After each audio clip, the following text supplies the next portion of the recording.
Welcome to the Cyber Rants Podcast, where we're all about sharing the forbidden secrets and slightly embellished truths about corporate cybersecurity programs. We're ranting, we're raving, and we're telling you the stuff that nobody talks about on their fancy website and trade show giveaways, all to protect you from cyber criminals. And now, here's your hosts, Mike Rotondo, Zach Fuller, and Lauro Chavez. Hello and welcome to the Cyber Rants Podcast. This is your co-host, Zach Fuller, joined by Mike Rotondo and Lauro Chavez. And this is the podcast where we answer your deepest questions about cybersecurity and compliance while we solve some of the world's biggest problems or something like that. Today, we are talking about another topic that is especially important and has tremendously beneficial, but it's another one of those things that a lot of people don't do. So before we dive into that, Lauro, we're going to switch it up a little bit today. Why don't you kick us off with the exploits? Cool. Thanks, Zach. I don't really want to dive in, but if you haven't seen the 0 Day from Microsoft Exchange, make sure you Google 0 Day Microsoft Exchange and deploy those 4 patches that are out for that. I'm pretty sure that the seriousness of that, most of the organizations that at least are using Exchange have become aware of that. Something you're probably not aware of, though, is if you're using ZenCart in any capacity, which has been out for a while. It's kind of a COTS product that you used to be able to go buy at Best Buy in a little box with a CD, kind of like AOL. But ZenCart is sort of a e-commerce kind of shopping cart for your website. If you're going to, host some stuff, you're going to sell some merch. Anyways, really, really, really cool. Remote code execution has been written and validated for Metasploit. Pretty awesome stuff. It's a very simple Python script, but it deploys a server-side script to the database that calls back and gives you a remote command. Pretty awesome stuff. So make sure you're patching the CVE for that is from 2021 of this month. So make sure you look into that. It's 3291. And awesome stuff coming out of the some of the Metasploit teams. So very, very cool. Mike? Change can be good. So we switched it up today. So here we go with the headlines. NSA and Microsoft promote a zero trust approach to cybersecurity. They're really pushing the combination of user and device data with security relevant information in order to do authentication. I think it's the admission that simple password isn't enough. MFA has been exploited. So we got to do something else. I'm calling BS on this pile, and this is just my personal opinion. Intern caused SolarWinds 123 password leak from SolarWinds. Former SolarWinds CEO says, I have a real problem with this. There should have been protections in place to keep an intern from creating an admin password. So blame the intern. Someone had to burn. Poor kid, man. I bet he was wearing a red shirt. Yeah, as I was going to say, is this an episode of Star Trek where you have the unnamed crewman going down to the planet? Jimmy's never making it back. Yeah. It's his first trip. He's never coming back. Like Kirk will mourn you for the rest of his days. Sometimes you just pull the short straw, it's just life, I guess. You'll be mentioned in the captain's log forever. Ensign, what's his name, got crushed by a boulder. Anyway, and from the I didn't know they still existed files, AOL phishing email states your account will be closed. I wasn't aware AOL was still a thing, but tell Granny and Pop and Mima and Grampy that they need to stop using AOL or they need to not click on this email. So my brother has an AOL account from really? 1992, I believe, still. Yeah. I find my AOL account works best with my dial-up modem. Yeah, it's so hard to get 9600 baud these days. Passwords private post exposed in hack of Gab. So Gab has been hacked. There's some DDoS stuff in there, and so be careful with your social media. Malicious NPM packages target Amazon Slack with new dependency attacks. This is another attack creating, hitting high-profile cybersecurity or high-profile attack. So Microsoft accuses China over email cyber attacks. Everybody that's surprised, please raise your hand that China is attacking our infrastructure. Telemarketing Biz exposes 114,000 in cloud config error. So if telemarketers aren't bad enough, they're now exposing your data. Firm counts lending marketplace LendingTree, Liberty Mutual Insurance, and smart security vendor Vivinet among its customers. So if you're a customer of one of those, You got a telemarketer reaching out to you, your data may have been exposed. Microsoft rushes out patches for Exchange zero-day attacks. I didn't realize I still had this in there. But yeah, there's it's a mess. Go get it fixed. Palo Alto's also released some patches for it as well, so you can stop it at the perimeter. Cyber analyst finds links between SunCrypt and Q&A Crypt ransomware. This is a Russian cyber criminal group called Full of Deep. I'm sure that translates to something really scary in Russian. But anyway, that's a new new ransomware that's out there. There's now fixed Linux kernel vulnerabilities enable local privilege escalations. So CVE 2021-26708. It appeared in Linux kernel version 5.5 in November 2019 and basically allowed for local privilege escalation. Ransomware as a service is a new big problem for businesses, much like the ever-evolving legitimate tech industry. Apparently, cyber criminals are now evolving to create a service industry called ransomware as a service. Beware of that, just like every other piece of ransomware out there. All your computers belong to us. Exactly. Microsoft, we're cracking down on Excel macro malware, according to them. Okay, we'll see it when it happens. Another Chrome zero-day exploit. So get that update done. Yep, Chrome is under attack. I think this is there's been a bunch of these in the last couple of weeks. And lastly, CopyCom, MSP confirms ongoing outage following malware incident. This is something we touch on in the book, actually, about concerns about MSPs, how they can, one MSP being taken down can take down a whole lot of other customers. So beware, watch your MSP, make sure they're up to date in the security, maybe get a security company to validate what they're actually doing. And ensure your company can maintain its focus and function. All right. From there, Zach, do you want to introduce it or you want me to introduce it? I'll dive in just a minute. I'm updating Chrome here. All right. No, really, today we are talking about something that non-technical people or people without a background in this would talk about, those pictures with the circle thingies connected to the square thingies and the lines, and there's some numbers and letters and such. And oftentimes that's how they're recognized, and they can be extremely confusing to people. But our assumption is that if you're listening to this podcast, you probably have some level of technical background. And so for this purposes of this podcast, we are talking about network architecture diagrams. And we'll start out by before diving into how they should be made, what should be included and such. I think it's most important to share a little bit about our thoughts on why they're important. So why should an organization have architecture diagrams in place, up to date? And to add to that question, why are so many companies missing those? Well, I think what's happening is it's becoming a compliance requirement, first of all, but it is a best practice, more importantly. And I think what you need is not only network, but you need infrastructure, you need data flow diagrams in order to be able to track your data sufficiently and understand, have a visual picture of how your infrastructure actually works. But it's also critical for your DR, disaster recovery, IR, incident response, your business continuity, to be able to recreate your existing environment. If something, God forbid, happens, it's bad. There's a lot out there that, if you're a big company, you probably already got this, right? But for the small to medium size or emerging market companies, these things are critical. You need to be able to put the pieces back together when Humpty Dumpty falls off the wall. And visual diagrams will help you do that. Now, there's two types of diagrams. There's the machine-generated diagram, and then there's the infrastructure diagram that you actually hand draw. I think everybody on this call would lean towards the one that you hand draw, not because it's great billable hours that you do while listening to music and drinking scotch, but because it is something that you can be more in depth, it's more effective, and it certainly is a lot cleaner. So that's my soapbox moment. Laura, I'm assuming you have comments, or Zach? I had a friend of mine that got himself promoted up into, IT management. We were out at lunch one day, and he said, I'm new to this role. Is there any advice that, you'd give me that, that I could really kind of take with me? And I kind of thought a minute, and I said, always remember.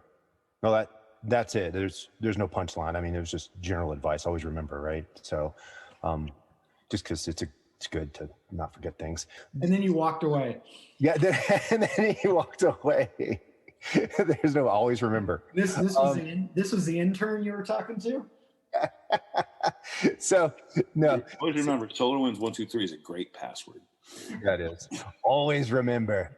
Like, you don't want to forget stuff. Anyways, so I could say never forget. I almost told him that too. But then he would ask me the same thing, never forget what? I'm like, no, just never forget anything ever. Part of that joke is enter into the network diagram, right? The infrastructure diagram, the architecture diagram, the drawing with the pretty colors that needs to be very detailed. Mike, I think everything you said is absolutely true and necessary. And I think, if we look at civil engineering, how they, you can't build things without permits, and, you have to have these blueprints that, really, I'm sure that there are a lot of really smart civil engineers that could just go build a house, right?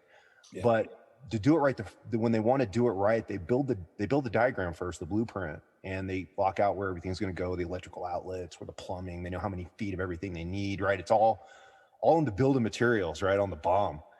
And we can so benefit from that method of thinking as we go into infrastructure and technology with software and everything else, because those diagrams have to be that source of truth. And like you said, when Humpty Dumpty falls off the wall, you better have some method that's, I can't tell you how many companies that we've worked with recently that only were taking snapshots. They had no real backup plan, and the snapshots weren't complete. And so it was a when you have to rebuild in a bad time, it's a lot better when you have everything that you can have around you to make that process simpler and happen faster, because not only is you're going to be on the wire to build it all back, but you're going to have people looking at you and sitting over your shoulder watching you recover this, waiting. Right. Like I wait for the guy at the Dairy Queen to make my smoothie. Actually, it's not a smoothie. I lied. It's one of the ones with candy in it. What do they call that? Concrete. That's a Blizzard. A Blizzard. Thank you, sir. Yeah. But I stand there at the counter anxiously waiting. I prefer the peanut butter parfait. That's mine. Parfait. Yeah. This show is not sponsored in any part by Dairy Queen, any subsidiaries or affiliates of Dairy Queen. Nor do we recommend the consumption of any dairy products that might include lactose. Exactly. Obviously, when something breaks, it helps to have a blueprint to understand how to fix it, right? So that's critical. Now, let's talk about, what are your thoughts from an incident response perspective? What happens if you don't have good diagrams and something happens that's potentially malicious in nature? Screaming. Panic. Gnashing of teeth, pulling of hair. Blaming, pointing the fingers at the intern. Yeah. Ensign Bilbo. His fault. He had the password. Yeah. 1, 2, 3. We entrusted you. You had one job. Protect the password. Yeah. You were the password vault. You're not supposed to put it online.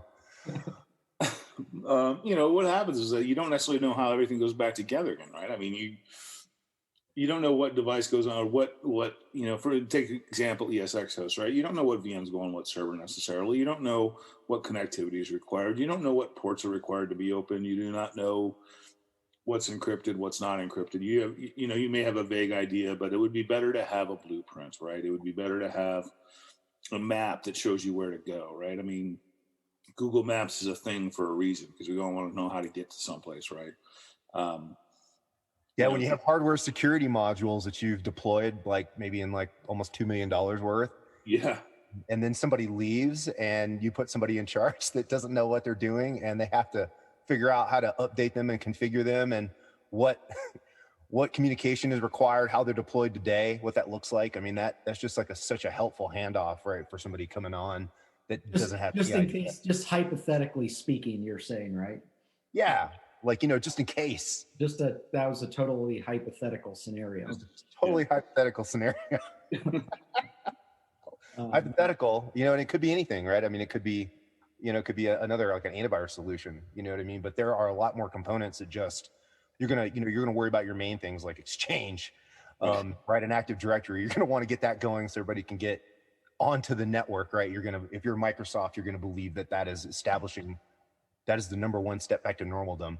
So you'll go that route, but then you'll have ancillary things that are out there, your web apps, internal applications that are running for people, your hardware security modules. Maybe there's, now firewalls need to be redeployed or re-architected because of changes. The more data you have on what that port protocol and everything else looks like coming in and out of those tech is going to help you rebuild that infrastructure quicker, better, stronger.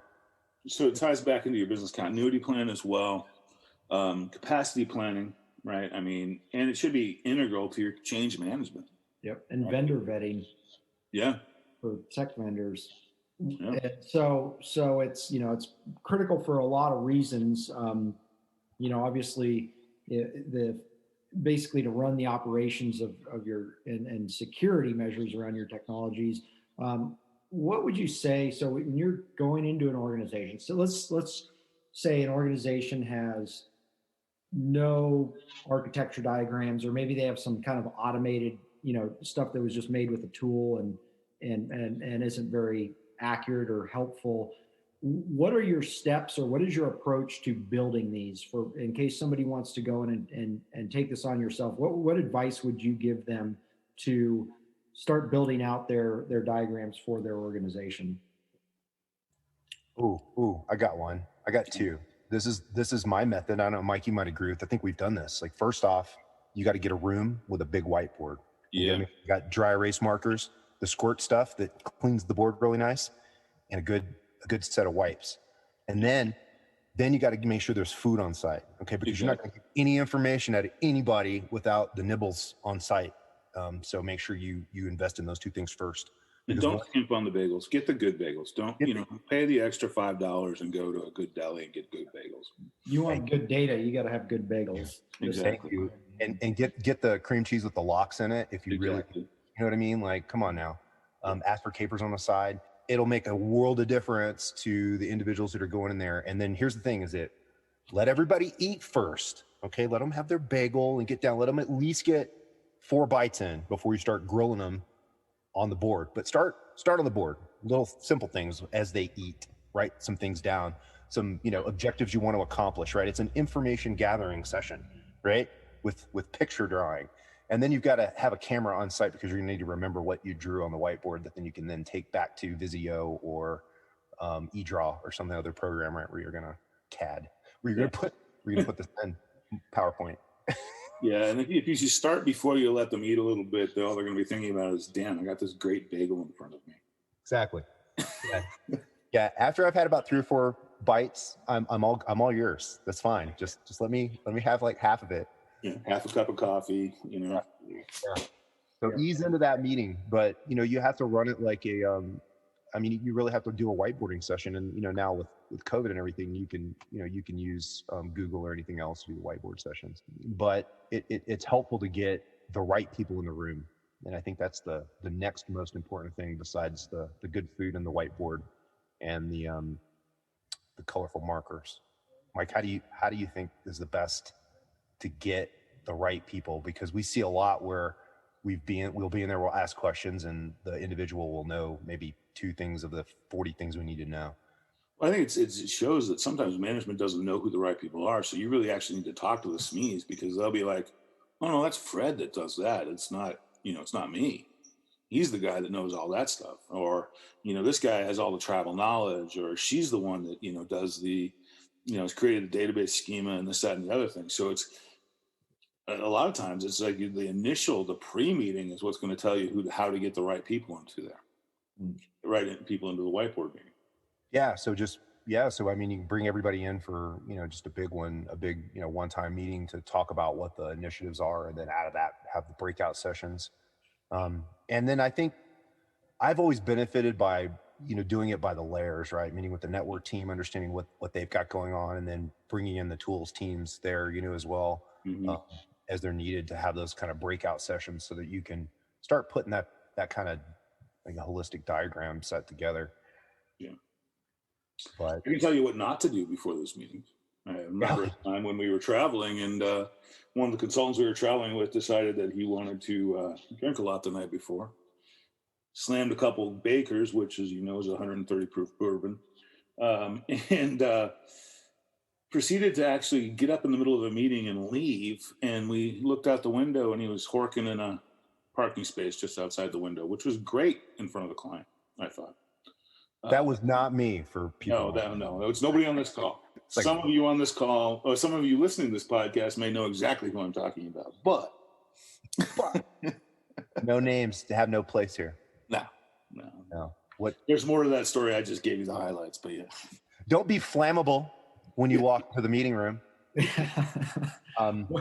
So you have your data collection session, and hopefully nobody walks out thrown up. But once you've done that, what do you guys find as far as back and forth goes? Once you're sitting down in front of your machine and actually on Visio drawing these out, then what? Well, I find, and we joked about it, but you get your pictures out. If you have a couple monitors, that'll help because you can keep a picture up and then look at the Visio. But create a relaxing environment for you. It's hard as hell to do in a cubicle. I'm going to be honest with you. I mean, the best drawings that I do, just like the best writing I do, is at night. You got my music on. I'm in a relaxed, area, my space, and start drawing. In the nude. No, we're not going to do that. It's good. Oh, I was talking about me. My bad. But yes. No. Well, you have a stand-up desk. I have a sit-down. So, It's true. Touche, sir. Touche. But yes, find some place relaxing. And you're absolutely right. The easiest thing to do is to whiteboard it out with everybody in the room. Make it a fun thing, right? Try to make it fun because it's people are going to have different opinions on why this information is being yanked out of them, right? So make sure you make it fun, make sure everybody's involved, and take pictures with your camera phone. And make sure you take those pictures home and you be in a relaxed place, however you prefer, a robe, silky, and slippers. Aromatherapy candles. Oh, peaches and bourbon burning in the background. Yeah. Sometimes some Nag Chamba, maybe just a little. Yeah, but what's important is that you take that data that you got from those sessions and that you can then accurately report it back to whatever I guess application you're going to keep it in, right? Visio or eDraw. I think those are probably two main ones. I think CAD's kind of unrealistic. Although Microsoft Word or PowerPoint are going to be sufficient at first, I think what's important to talk about now is probably the data that you need to include, and that's probably one of the things that I think gets missed in a lot of the drawings we see. Wouldn't you say, Mike? I think they do it. I don't want to talk bad about people's artwork, right? I think having anything is great, right, but you should be looking to improve always, right? Personal philosophy. Anyways, the data that exists on there needs to really be detailed. And I mean and relevant. And so not only does the data need to be accurate, it needs to be a part of the change process, so that you're looking at the document when the architecture or something in the architecture changes, and to review the document before you make a change to make sure you're not modifying any of the architecture that may require other departments or other changes. Right. They need to be a source of truth, almost like your policy documentation, right, Mike? I mean, yeah. So ports and protocols, right? We do colors, right? So reds are secured transmission. So if you're running TLS from a database to a web app, as an example, right? It's going to be red.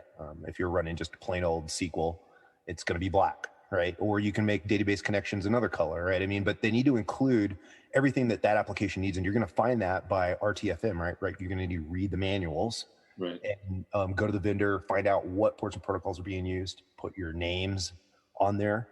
What are you calling it? Is this, did you give it some weird name from, the constellations? It's going to make you look at your naming convention also in your organization, like, because these servers need to have, FQDNs, right? So they can operate internally. And they need to have an IP address. You probably don't need the MAC on there, but it might be helpful. But you run into space issues with Mac. But yeah, I mean, the IP, the memory, the disk, the OS version, all those kind of things need to be on every server. Yeah, because if you've got to rebuild a VM and you didn't know how much resources it had at first, you may have problems and not be aware that you're not given enough memory. Right. So that's stuff that would have all been sorted out in real-time operations that then could have been reflected into the diagram. You would have that truth, right, someplace other than a technology that could be turned down, right?